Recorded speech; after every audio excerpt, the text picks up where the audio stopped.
Good evening, and I welcome you to your transformative program, Politics and Beyond.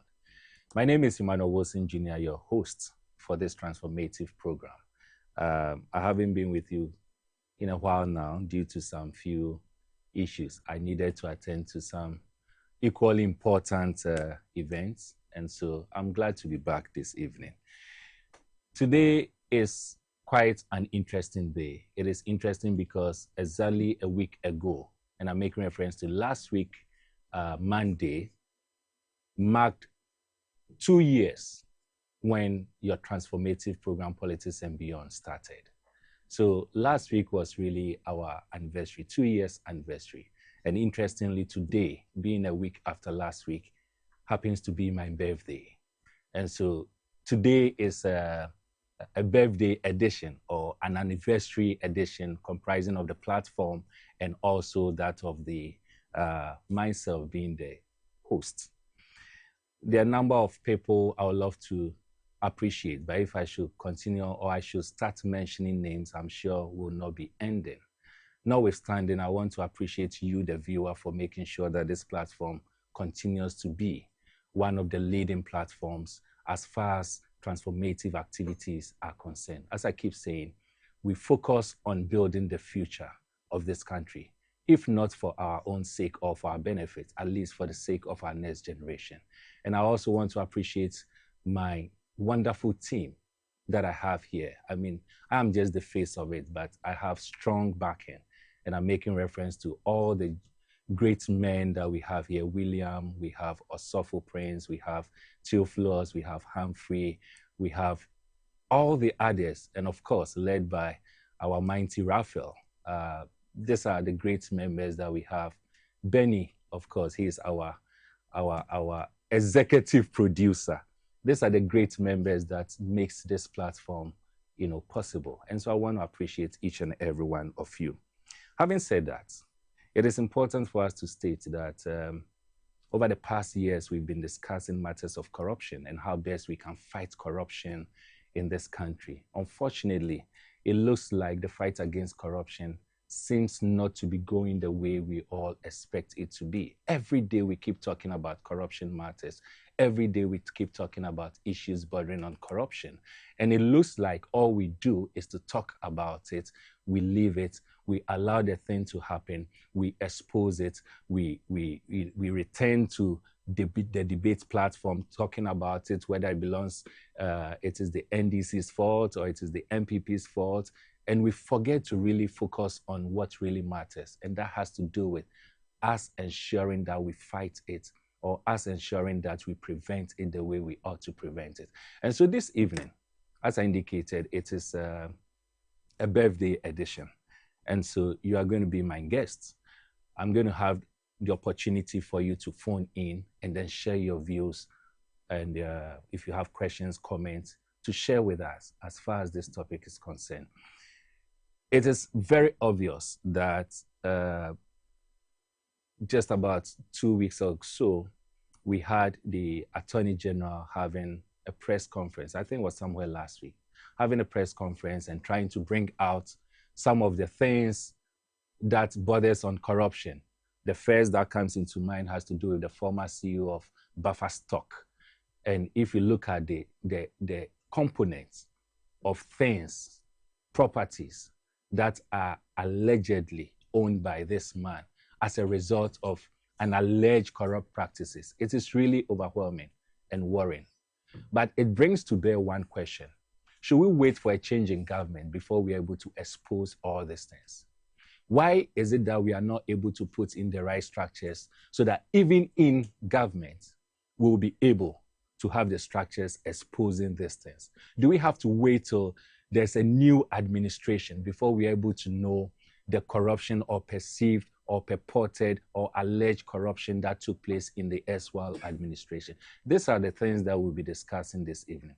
Today's conversation is going to be centered on what we call the state of corruption in Ghana.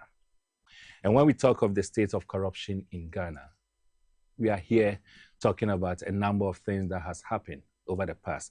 We'll take a commercial break, but before then, I want us to just go through something briefly, and that has to do with the state of corruption in Ghana. My producer, if you are kind enough, let us have the slide. So that is what we are going to discuss this evening, the state of corruption in Ghana. Are you aware that Ghana loses approximately $9.02 billion annually? Be mindful, I'm talking about billion, not million. And I'm also making reference to dollars, not cedis. So $9.02 billion annually. And this is as a result of tax-related inefficiencies, illegal trade practices, and natural resource mismanagement. The first that comes into mind has to do with Galamsey. It is an example. But in all of it, we lose an amount of $9.02 billion annually to corruption. That is Ghana. The other thing we also need to appreciate is that according to the 2024, even before we come to the question, can we dwell a bit more on the first slide? Can we do a bit more on the first slide? According to the 2024 State of Corruption in Ghana reports, the country's anti-corruption efforts are not yielding significant results. And it is as a result of three key things. The first one, weak internal controls. The second one, poor enforcement. And the third one is growing public fear of retaliation. Clearly, corruption is a significant governance and development challenge in Ghana. And this undermines the state's ability to deliver essential services, and also it ends up perpetuating inequalities. So these are the effects of it. It undermines trust in democratic governance, and as I indicated, it perpetuates inequalities. This is just a background to what we are going to discuss this evening. And as I indicated, you are the guest this evening because it is a special edition where I want to bring you in. And that is why I want us to pose a question that all of us will have to answer, because that is the answer we are seeking for as far as this episode is concerned. The question is very simple. What specific measures do you think the government should take to address these challenges? We have the challenge. And so how do we? Because the past years, we've been talking about it. We are quick to identify corrupt practices. We are quick to name and shame, but we are not resolving the issue as we need to resolve it. And so the question we are asking is, what specific measures do you, and I'm making reference to you, the viewer, do you think the government should take to address these challenges? We are going to take a commercial break, a very quick break. But even before we take the break, or in the process of taking the break, send in your answers and your comments to this question that has been posed on the social media platforms that we have, including the WhatsApp line, which is exhibited on your screen. Stay tuned. I'll be right back.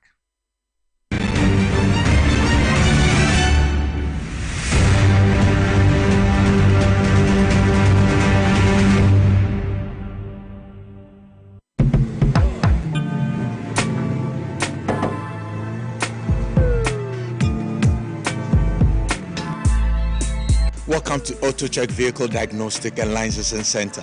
I hear my car can be checked here without going to Accra. Sure.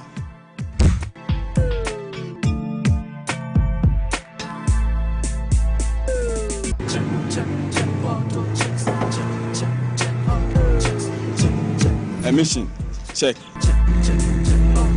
Alignment, check.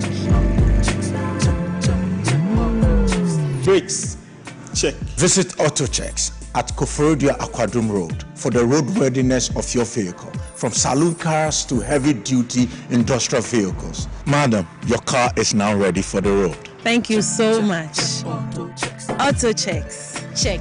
AutoChecks, your safety, our priority. Check, auto checks.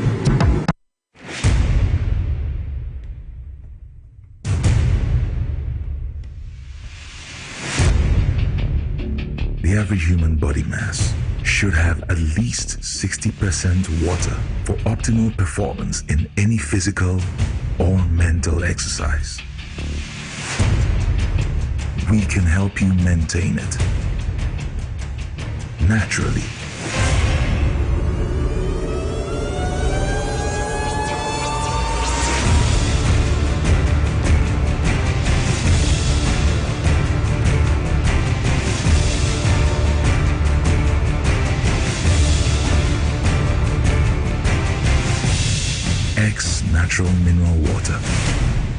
simply natural. For bulk purchase, call 0596 273 546 or 0596 273 547. This advert is FDA approved.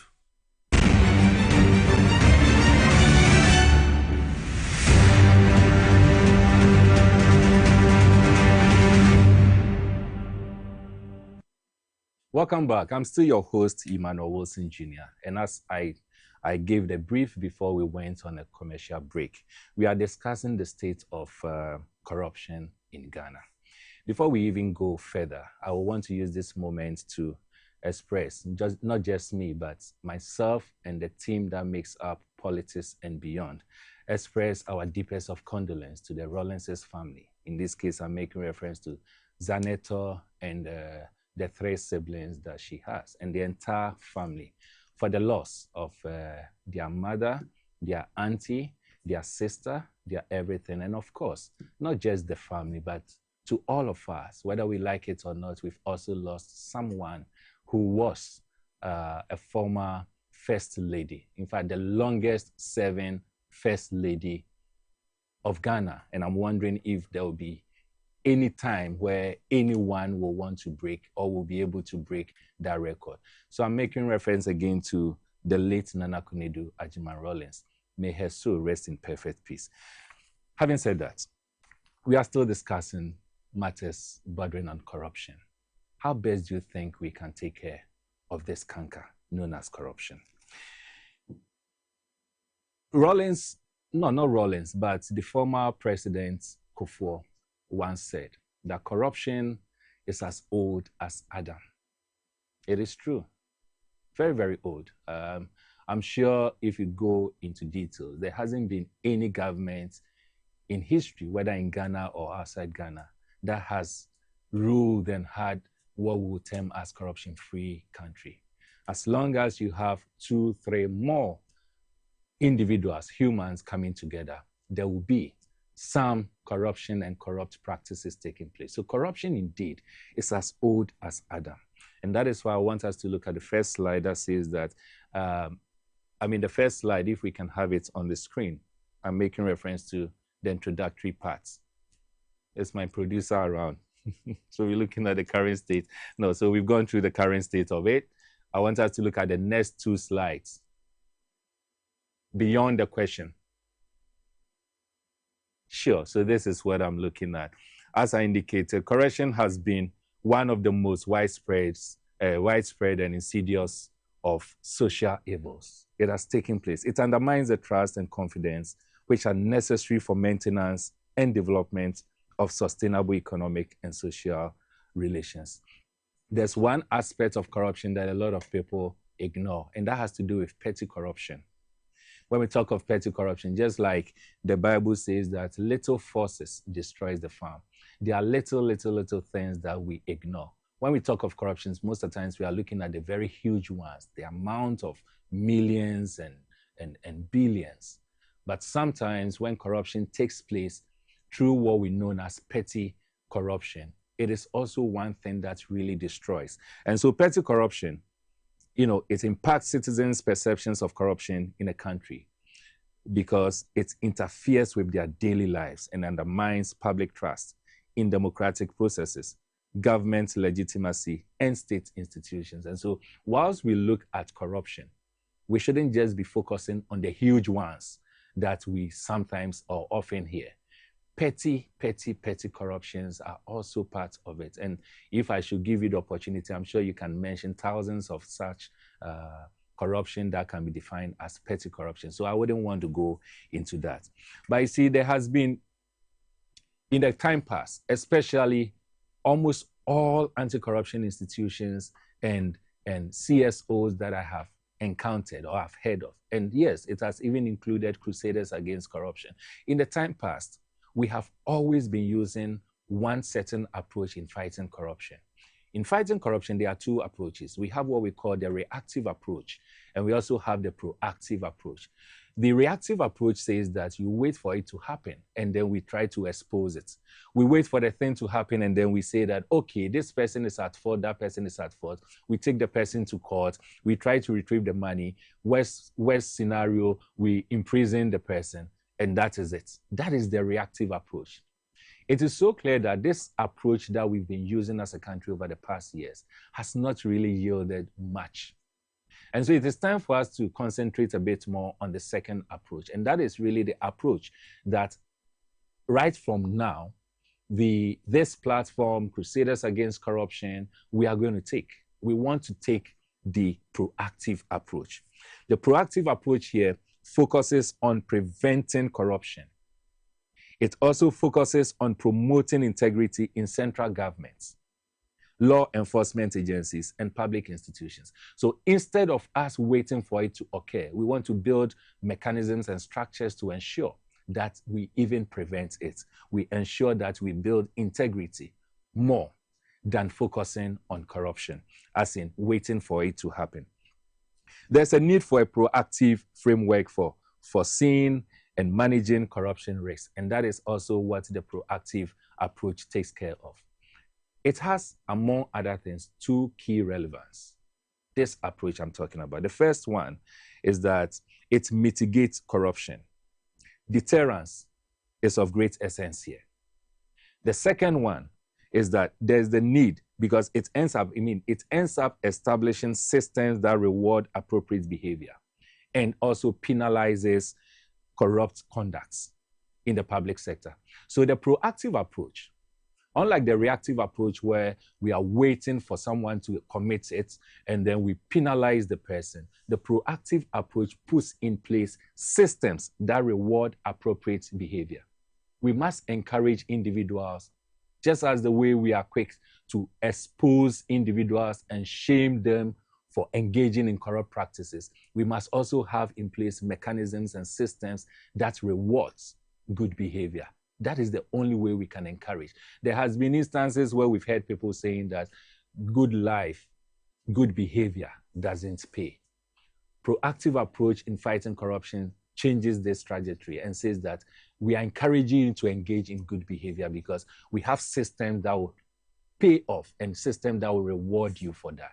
So that is the approach we are going to use. Now, after taking the proactive approach, being the approach that we need, all of us as a country, it will just be sad that we'll continue using the reactive approach and we'll be expecting a different result. It is not going to happen. You can't continue doing the same thing and expect to get a different result. It will not happen. And so we need to find a way of preventing it, mitigating it, exalting and encouraging integrity in the various sectors. That is the best way to fight corruption. In Ghana, there are some key areas where corruption affects significantly. And one has to do with the public procurements.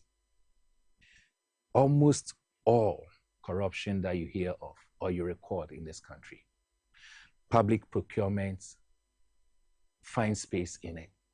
So corruption in public procurement processes leads to inefficient allocation of resources and significant loss of revenue.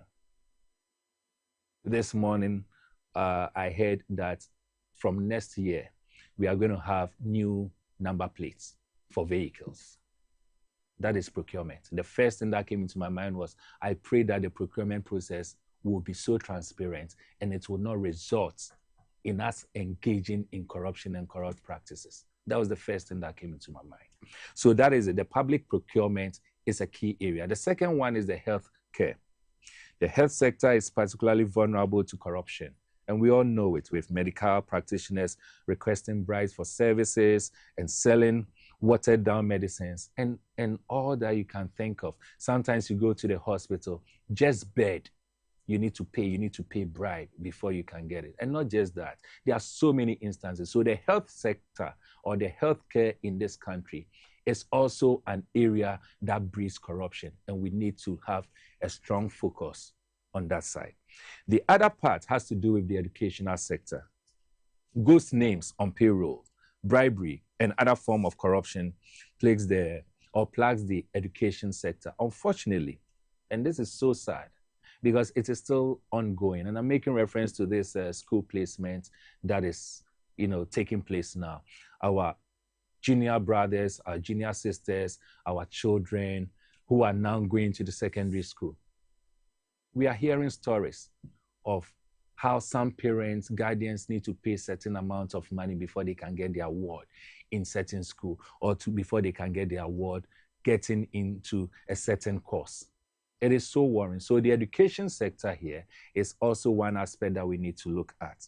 The second, or the other part, I mean, the fourth part has to do with the police service. Of course, we all talk about the police service every now and then. So it is not, something new. We all know that that is a key area that is affected by corruption. And when we talk of petty corruption, the police service is one sector in this country where petty corruption takes place so much. You jump the red lights and you are stopped, and you are just, sometimes the policeman will request some money from you, give the person 5 cedis, 10 cedis. These are all petty, but the truth of the matter is that it creates a perception that we are not fighting corruption the way we need to fight it. And that's why I made reference to petty corruption as one key thing that needs to be looked at. The final part, in terms of key areas, has to do with the land administration. It is so sad that if you look at the land administration we have in this country, and of course, all of us may have one way or the other encountered issues bordering on land, where landowners will end up selling land to multiple clients, and it creates a lot of problem. You go to the Lands Commission to go and register land, go and have any transaction there, and the frustration you go through, it is so terrible. Indeed, Lands Commission is one key place that if we really want to fight corruption, we need to reform. If we want to fight corruption, we need to put in the right structures in ensuring that we prevent corruption from taking place, because it is more like a marketplace when it comes to corruption. Land Commission is a terrible place to be. The leadership there must take a cue from this and find a way of renewing it. There's another aspect, and that is a special place in subsequent episodes we'll be looking at. It has to do with local government. The MMDCs offices, municipal office, district offices. A lot of corrupt practices takes place there. And it is time for us to also look at that place. So these are the areas, key areas affected by corruption in this country. And I believe all of us may have had one encounter or the other in this aspect. But I want us to also appreciate some challenges for which we are where we are now. When I talk about we being where we are, making reference to the state of corruption in Ghana, why we are where we are. The first one has to do with lack of transparency. There's always limited transparency in government dealings and public procurement processes, and this contributes to corruption. The other one has to do with inadequate resources. Anti-corruption institutions, they often lack sufficient resources and protection from political interference. And this I have said so many times, so many times. We all know about this. The other one has to do with our cultural norms. Look, it is a key challenge. Sometimes our proverbs, our local proverbs, ends up encouraging even corruption. So our cultural norms, corruption is often deeply ingrained in our cultural norms, and it makes it difficult to eradicate. The other form of challenge that we have has to do with weak institutions.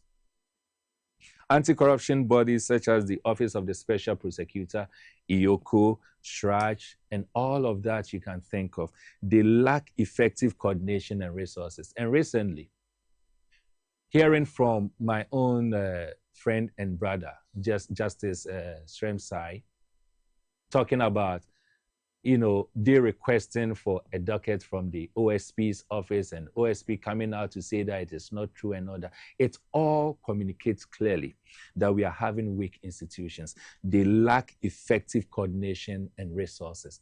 How can you all, being anti-corruption institutions, fighting for the same cause, and yet fail to communicate, fail to coordinate? We end up not working in unison. And so that is also one challenge, weak institution. The other challenge, which is of interest to me, has to do with public fear. And so the public fear here, look, the number of Ghanaians who consider reporting corruption dangerous has doubled since 2017, with 68% of respondents unwilling to report corruption due to fear of victimization or lack of faith in outcomes. And this is of interest to me because just about 2 weeks ago, I had 3 different persons reaching out to me. Anonymously, I didn't even know them. They reached out to me, sent me messages, telling me about some challenges they were having. 2 of them said they have been promised some employment at some institution, public institution, and that the one who has promised them that the person works in those institutions, and the person is requesting for some money before they can do that. I went further asking them to give me details and even give me the names of those people, and they vanished. The third person, similar thing. She went further to even tell me that, well, I would have loved to do that, but if I do that and you end up exposing, I may not get a help. But I just wanted to bring it to your attention. And so fear, public fear, is one key challenge that affects the fight against corruption, especially in Ghana here. And then the last one has to do with poor enforcement. Poor enforcement. And the poor enforcement here, talking about internal auditors, procurement officers, finance controllers, administrators, all the key heads or departmental heads in the various institutions that takes place, or the various institutions that we have in this country. Their inability to be resourced or their inability to work effectively in preventing corruption also affects. Isn't it so ironical that all these corrupt practices and corruption cases that we are talking about and we are hearing in the public space, they are always talking about the CEOs, the MDs, the CEOs, and the MDs. Isn't it so funny that no one is talking about the administrator, the finance controller, the internal auditor? It is not for fun that when you go to any institutions, we have what we call departments. They all serve as checks and balances. And so if I'm a CEO of institution A or agency A, and it comes out that I've been able to embezzle X amount of money, the first question that should come into our mind is, where was the finance controller? Where was the administrator? Because even though I'm the CEO, I can give authorization for payment, but payments must pass through approval and other processes must pass through the various departments. I don't think CEO would just sit down and then press a button and there's money transferred from a company's account into his or her private account somewhere. So what happens to all these internal structures that has been put in place? Is it possible that these internal structures have been compromised? Or is it possible that these internal structures are so weak, polarized, that one person can decide to do anything and everything, and it ends up, affecting the taxpayer of this country so much? And so poor enforcement is one key aspect of it. I want us to look at the last slide, and that has to do with the way forward. But even before we get to the way forward, as I indicated earlier, this is going to be a conversation that invites you. I will encourage my producer to activate the phone lines if we can, so that we can hear from you, the viewer, the way forward, what you think is the best approach for us to fight corruption in this country. And when that is done, when we are done with that, I'll go to the way forward from our parts as to how best we can fight corruption. But remember, we are using the proactive approach. There are a number of messages coming in. Remember, we are using the proactive approach, and that is very important. So all the proposals you are going to make, all the solutions you are giving, bear in mind that we don't want a reactionist approach in fighting corruption. Remember the question we asked earlier. What specific measures do you think the government should take to address these challenges? And it is key and it is very, very important. And so let me hear from you. These are the phone lines as activated. I have a first caller on the line. Your name and where you are calling from. Hello? Your name and where you are calling from. When you call, reduce the volume on your TV set. I'm not my phone from the queue. We are getting a feedback from you. Can you reduce the volume on your TV set? Your name and where you are calling from. I'm Lukman calling from Tishima. Lukman, please go ahead. Please, my contribution is that So wish. Lukman. yeah, I think it's hard time our institutions. Yes. Hello? Yes. Lukman, go ahead. Yeah, I think it's high time our institutions, especially the education side, Yes. we start, and the tutors to start teaching from their early stages in school, Yes. from KG to lower primary. This administration is still discipline, and from there, they should let the children understand that corruption in any form is bad. Right. So you realize that in the schools, students start doing some one or two things which definitely seems not to be correct. Right. But they've been motivated, or they've been one way or the other allowed to do that. There's the BC we always write. It becomes a norm that before a child can pass a BC, the child must pay. Right. So now if the child starts paying from that level, by the time he grows up, he thinks cheating or corruption is normal.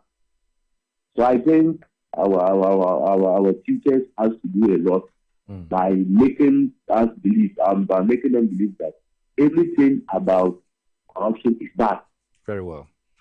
Thank you so much, Lukman. I agree with you perfectly. We need, while we look for institutional change or structures being put in place, it is important for us to also know that the institutions are going to be taken care of by human beings. And so we need strong institutions, but we also need strong men who understand that corruption is something negative and it affects the state. Caller, welcome to Politics and Beyond. Your name and where you are calling from.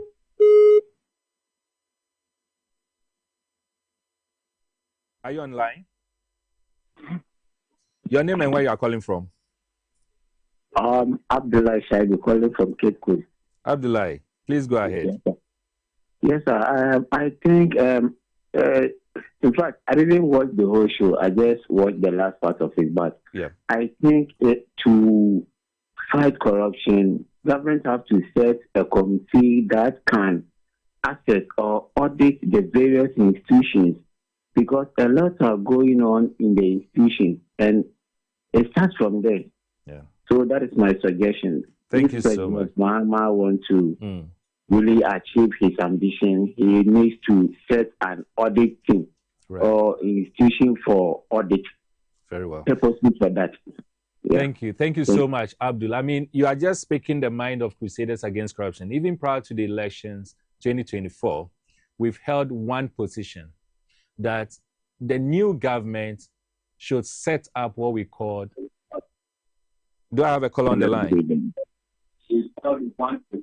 All right, so let me listen to the caller and I'll come back to it. Good evening and welcome to Politics and Beyond. Yes. Your name, can you please reduce the volume on your TV set? Please. Good evening, sir. How are you doing? I'm doing very well. Your name and where you are calling from? We are still hearing your voice. We are hearing the feedback. Okay, so when you are ready, you can call in again. So as we were talking, I was saying, buttressing what Abdul said, Abdul from Cape Coast, we have always proposed. Caller, welcome to Politics and Beyond. Hello, caller. Welcome to Politics and Beyond. Your name? Okay, so we lost him too. So we have what we call the Corruption Audit Authority. We've always advocated for this. The fact that the Auditor General audits doesn't necessarily mean that he's identifying corruption and corruption-related matters. Hello, caller. Welcome to Politics and Beyond. Good evening. Please, this is Chairman Igwe from Azoka Boys. Okay, Chairman, go ahead. Where are you calling from, sir. Chairman? I'm calling from Tamale. Tamale, Chairman, please go ahead. Yes, sir. You see, in this our government, yes, if only our president wants the corruption to stop, unless we create a group that can be monitoring the appointees, so that when they hear that there's some office that there's a problem, quickly they will rush and go and monitor the person. So that when the appointees know that there's a group monitoring them, I think they will stop the corruption. Right.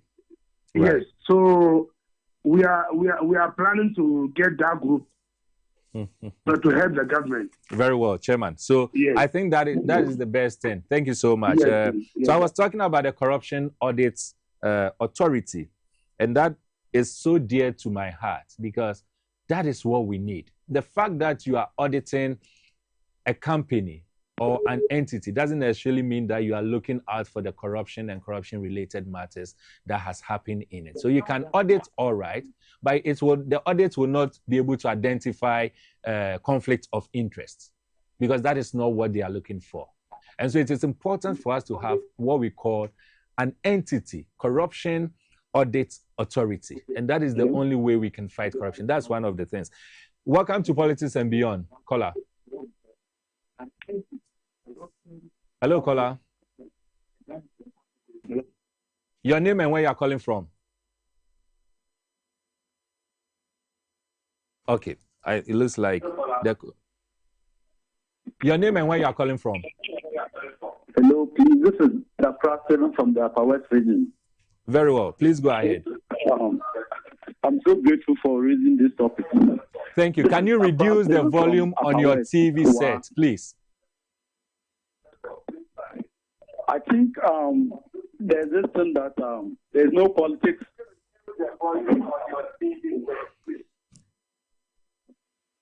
Can you hear me now?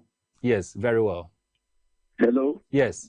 Go ahead. So I was saying that yes, there's this saying that there's no politics without romance.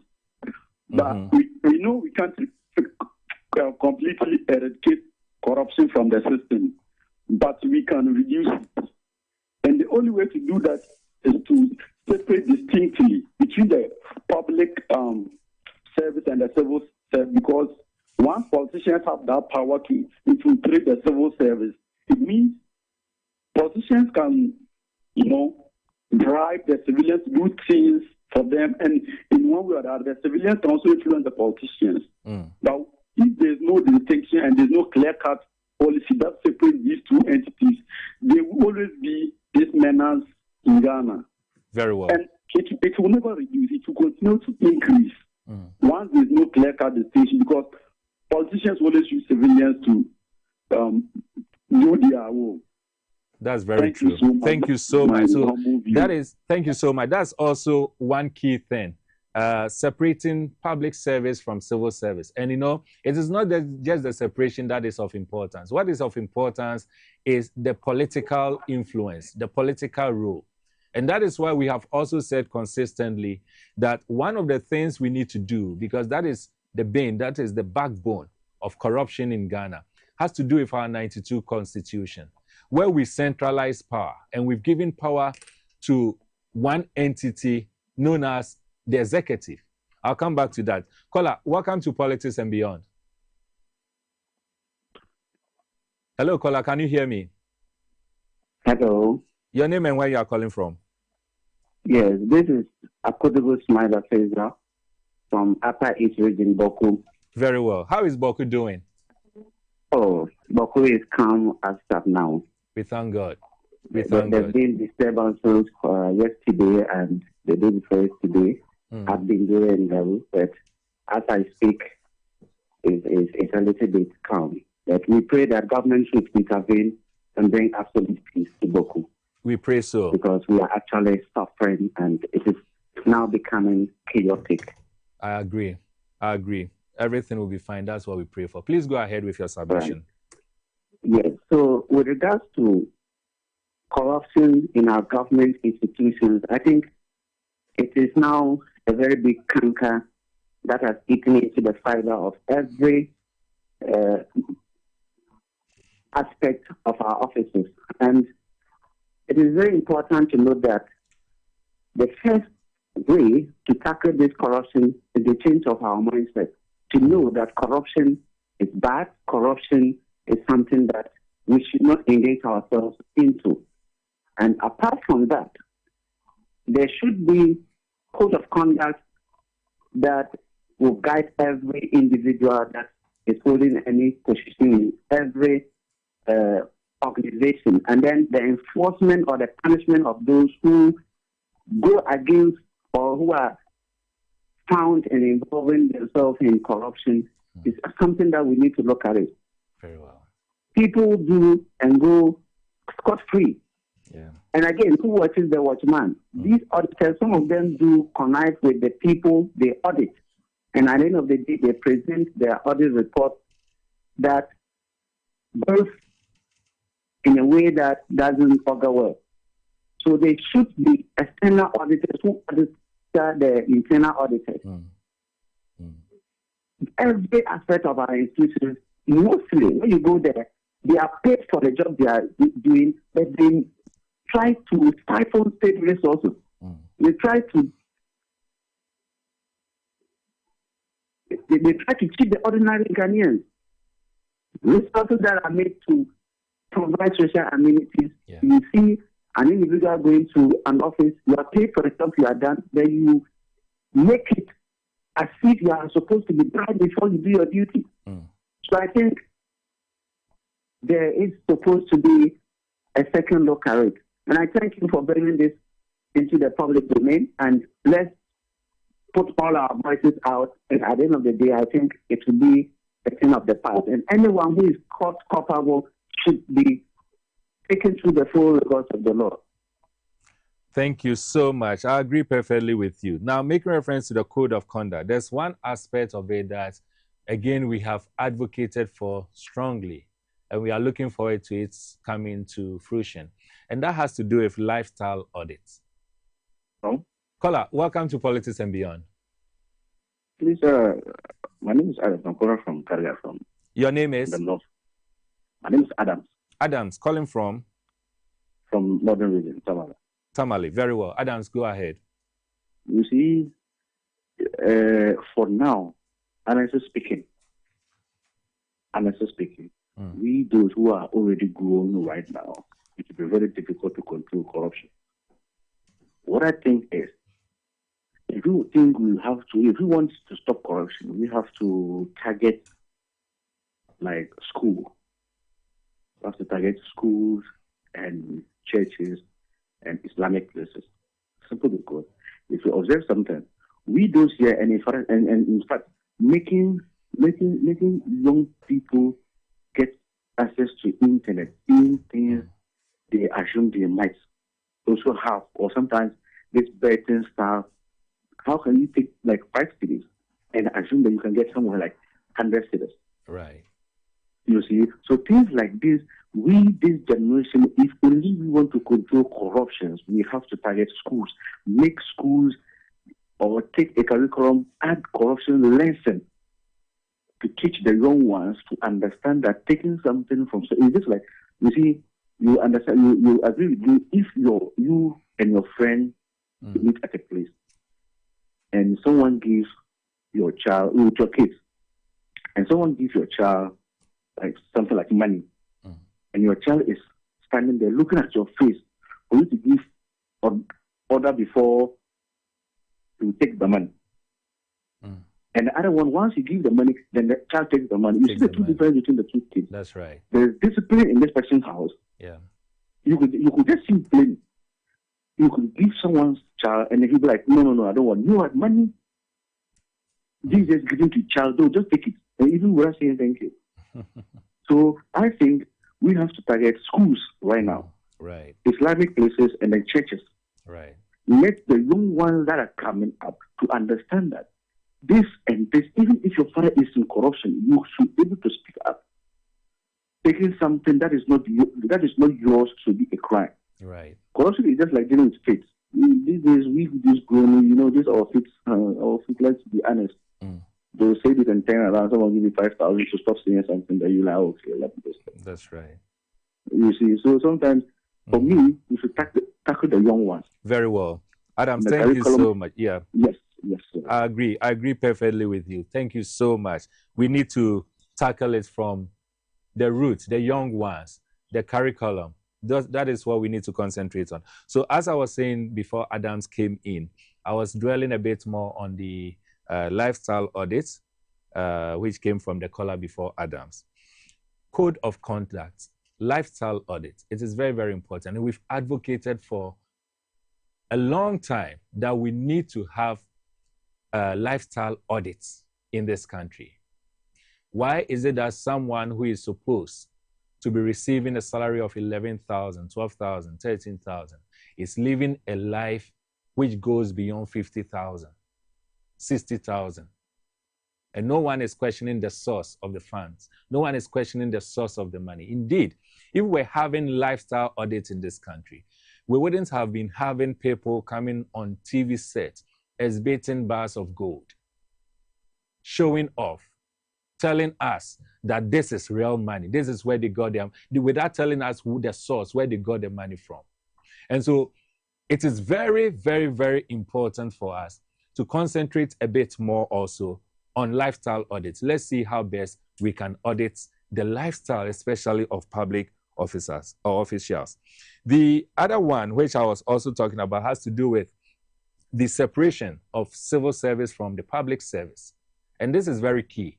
As I indicated, the caller's interest wasn't just in the separation, but the fact that it will reduce political influence. And one of the key things that causes political influence has to do with our 92 Constitution, as I indicated.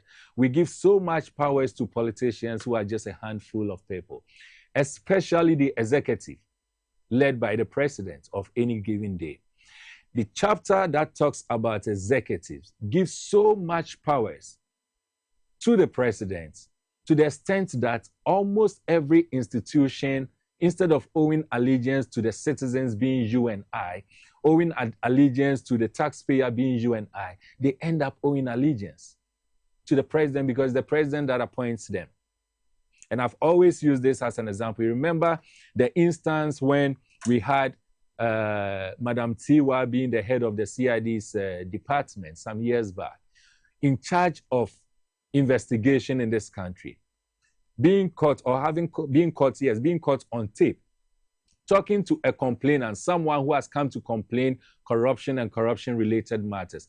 The one in charge of the investigation was telling the complainant that why won't the complainant let the case go or die off, as we keep saying, or we often say, simply because she believes that when the case is pursued, it will bring shame to the government, the then government.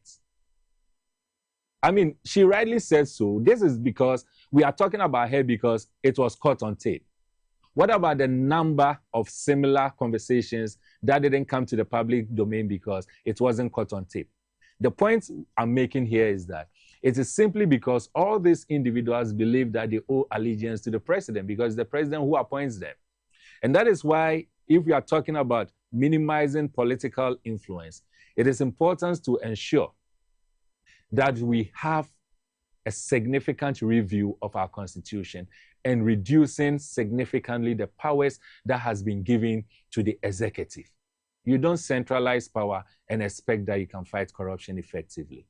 Before I come to the text messages that has come in, I want us to go back to the slide and this time look at some of the other way forward or proposals that we had in mind. And I'm so happy that the callers that we had, I mean, they've all given fantastic ideas and fantastic proposals. Unfortunately, because of time, we will not be able to take further calls. But this is the other one, and that has to do with the way forward. So we are saying overall corruption, and that is something that all of us agree to or we know. Corruption is a complex issue in Ghana, and it requires a multifaceted approach to address it. Efforts to increase transparency, strengthen institutions, and promote accountability are crucial to reducing corruption and promoting development. And this is all taking place or way forward with the mindset that we are using a proactive approach. So the first one has to do with training of employees or appointed officers. You see, the appointed officers, they are the first line of defense against corruption. When you go to an institution, it is the officers, the workers, the employees who will either encourage or discourage corruption from taking place in our institutions. And so we need to train them, not just training them on how to ensure that they are working effectively, but we need to train them on basic ethics, on basic transparency matters. We need to train them on integrity. We need to train them on things that abhors corruption. And so it is important as a way forward to train our employees and, for that matter, our appointees. The second one that we need to look out for has to do with red flags. Corruption takes place in subtle ways. Payments for vague services like facilitation, paying higher than normal fees to a vendor as commission, off the books deals. This, and they go to some institutions that says that, well, here we require cash only payments or unusual payment arrangement. These are all red flags, and these are things that we need to identify by letting people know that when you go to institutions and these things are happening, it is a red flag telling you that corruption is about to take place. So we need to prevent it. The other one has to do with validating compliance regularly. We need to validate compliances regularly. We need to implement a process to ensure that there's compliance with legislation. And I have said so many times as a chief crusader against corruption here in Ghana that when it comes to legislations, anti-corruption laws in Ghana, to a very large extent, we have them. We have them so well. The only thing that affects us has to do with compliance. And so it is important to validate compliance regulations regularly. You know, we need to do that regularly. The other one is to conduct due diligence. Conducting thorough due diligence with background checks and full risk assessments on all third parties that we engage in, that the institutions engage in. It is very important we do that. Then comes the other one, which talks about encouraging whistleblowing. Unfortunately, in this country, very often, whistleblowers end up being treated as they rather have caused an offense. And so it becomes very worrying and people fear. Remember, I indicated earlier on in my submission that one thing that affects in terms of challenge has to do with public fear. A lot of whistleblowers are scared to blow the whistle. And so, you know, instead of us encouraging them, the reactive approach rather victimizes them. And so proactive approach as we are adopting in fighting corruption and minimizing corruption in this country has to do with encouraging whistleblowing. Corruption is still most likely to be detected by a tip. And truly, almost all corruption fights, crime, remember corruption is a crime as defined by our criminal code, 1960 of Ghana. It's a crime. So the truth of the matter is that if you want to fight crime, you need someone to tip you most often. And those are the people we refer to as whistleblowers. The other thing we also need to do in terms of way forward has to do with being transparent. Transparency here means that we need to be proactive to ask for feedback.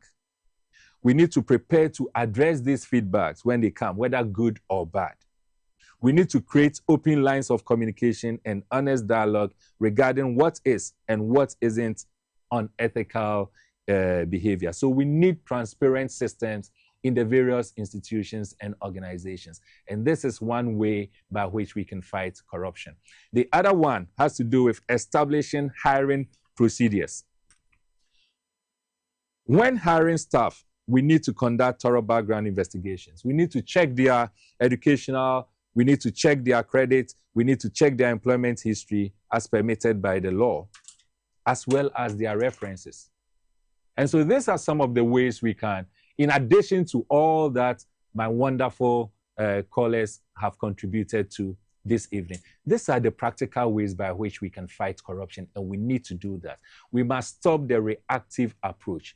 It is time for us to move to the proactive approach, because that is the only way we can fight corruption and get, significant results. Let me quickly go through some of the messages that has come in here also. This one says that curbing corruption at Ghana's Lands Commission demands transparent digital systems, firm accountability, and genuine political will. Unlike Rwanda and Kenya, where digitalization has partially kept land fraud, Ghana's slow, opaque process often pressures even citizens abroad to pay unofficial fees just to avoid long, frustrating delays. It is a problem in all our ministries. And that is very true. Very, very true. As I indicated, look, one way to fight corruption, if there's any area that we need to urgently look at, it has to do with our lands administration, and for that matter, the Lands Commission. If you have an experience there, you appreciate exactly what we are talking about. That place is, I don't even know the right word to use. But this one also, let me look at the other messages. This one says that, good evening, Mr. Wilson. For me, I will suggest frequent auditing of all public establishments and follow-ups of results coming out from such auditing. It shouldn't end there. Rather, publications of offenders in our national newspapers. And this is coming from Samson Afote Achi from Nungua Krowo Municipality. This one says corruption-related cases. If President Mahama doesn't jail anyone, we won't be happy in this country. That's the main reason why we voted massively for John Mahama and NDC. My greetings this evening goes to the incoming president after. Okay, that is fine. I wouldn't want to go further. But this is coming from Ablade Efia Kuma Zongo in Takrade. What we can use as a country to stop corruption is to probe oral on former appointees for Ghanaians to witness these values. This can stop corruption in Ghana. You didn't add your name. My brother, there's no check and balance in the system. An ordinary person who enters into politics becomes a wealthy person within few weeks, but nobody questions how he acquires his wealth. I am ASP retired, David Danso from Akem Oda. All right. This one says, good evening to the incoming president after John Mahama, Honorable Johnson Asiedu Nketia. And this is also coming from, coming from Abladi Efia Kuma Zongo Takrade. All right. Let me see if I can tip in one or two more messages quickly before we wrap up. This one says, let me just, Susan. Okay, so this one says, Dear Chief Crusader, okay, so this is a birthday wish. Dear Chief Crusader, I thank God for your life of service to Mother Ghana, your sense of rightness for the good and development of Ghana. May your voice and heart cries be heard in heaven. May angels heed your prayers for truth and justice as we continue to push for honesty, integrity, accountability, and progress in the right directions for our nation. This year, may you see favor and elevation, promotion and peace. We declare that those who have forgotten you like they did to Joseph in their elevation, remember you for good. May God bring you to the mind of those that need you. May every detractor and wrongdoer be silenced and arrested. May your needs be met by God's riches in glory. May the words we sing in our national anthem be the vision for the nation and sealed in the heart of every citizen of Ghana. Happy birthday, Chief Crusader Emmanuel Wilson. Thank you so much. So I read this to represent the thousands of messages that has come in as far as my birthday wish is concerned. And this is coming from the chairperson of Crusaders Against Corruption, Bishop Dr. Susan Inti. Thank you so much, all of you, since morning, the messages that has come in wishing me a great day. I want to appreciate each and every one of you. Now, one or two more messages. My thoughts on solving public sector corruption, strengthen institutions and enforcement, enhance transparency and accountability, improve public financial management, reward integrity, and protect whistleblowers, ensure political and leadership commitments, promote civic education and public participation, reform the judiciary and legal systems, improve public sector salaries and work conduct, empower community monitoring and citizen oversight, leverage technology and innovation. And this is coming from Martin Lucas in WA. Good evening, Mr. Wilson. You are doing my type of politics. I'm watching you from Oti region in Kwanta South. Thank you so much. You didn't add your name. This one says, good evening. Thank you very much. In fact, you are doing well for the corruption issues. I just want to tell you that there's corruption in some insurance companies. How can I get to you to share my experience with you? And this is Felix Beze from Medina. Felix, so this same WhatsApp line is the official WhatsApp line. Just get in touch. I mean, after the show, you can call and then you'll be directed as to what to do. Anyone who has any corruption issues that want to bring it to my attention, whether you are a whistleblower, you want to give a tip, whatever it is, just rely on the WhatsApp line that has been exhibited or is exhibited on the screen, and then get in touch with us and we'll take it from there. Tomorrow is also my mom's birthday, my biological mom's birthday. She's 28, I'm 27. And I keep saying that I believe she was really waiting and hoping that I would have arrived on her day. But unfortunately, I needed to come out early so that I can take care of Ghana. And so I came a day before. And so I want to wish my wonderful mom, Mama Rose Youngson, a happy birthday in advance, which is taking place tomorrow.